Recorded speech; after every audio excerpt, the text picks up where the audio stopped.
السلام علیکم مرګرو. دا ویډیو نه د یورپ ته نه د نورو ملکونو ده، دا د افغانستان ویډیو ده او ډیره زړه ویډیو ده. پاکستان د جوړېدو نه پهله ویډیو ده. مرګرو د دې ویډیو مقصد ستاسو ته صرف دا ښودلی چې د افغانستان خلک مونږ ته بار بار د فحاشۍ تانه راکوي، هیره منډۍ خبره کوي.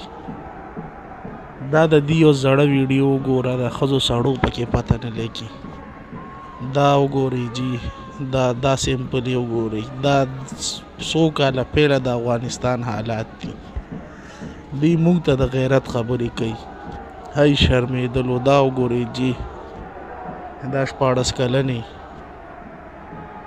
دوی نن مونږ ته د حیا د عزت خبرې کوي، د ناموس خبرې کوي. دوی 100 کاله پیله هغه ناموس او غیرت بایللی دی. وګورئ ښه، دا پینټ شرټ کې دا د نارینه او د زنانو یې پته نه لګي. قربان شو. دا خو یو نمونه ده. کوشش زما دا دی چې نورې داسې ښایسته ویډیوګانې زه ستاسو ملګرو ته وړاندې کړم. دا هغه خلک دي چې نن موږ ته د ناموس او د غیرت خبرې کوي او نن 100 کاله پیله دی په لته والې دی هغه ناموس او چیغې وایي اوس ده خریلي ته وګوره، کټا سر یې نیولی دی. دا دی نور محمد ترکی، دا ډېر غټ بې غیرته انسان.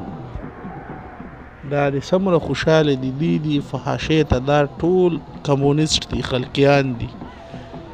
دی دا وګوره، دا وګورئ ملګرو، دا 14 کلنې تازه کچه کچه. دا دی نور محمد ترکی، دا د فحاشۍ موجدو. دا نارینه او زنانې په یو ځای چورلیږي. دا د 100 کاله زړه ویډیو د ملګرو. د افغانستان دا حالات دی او موږ ته خبرې کوي د غیرت او د پښتو.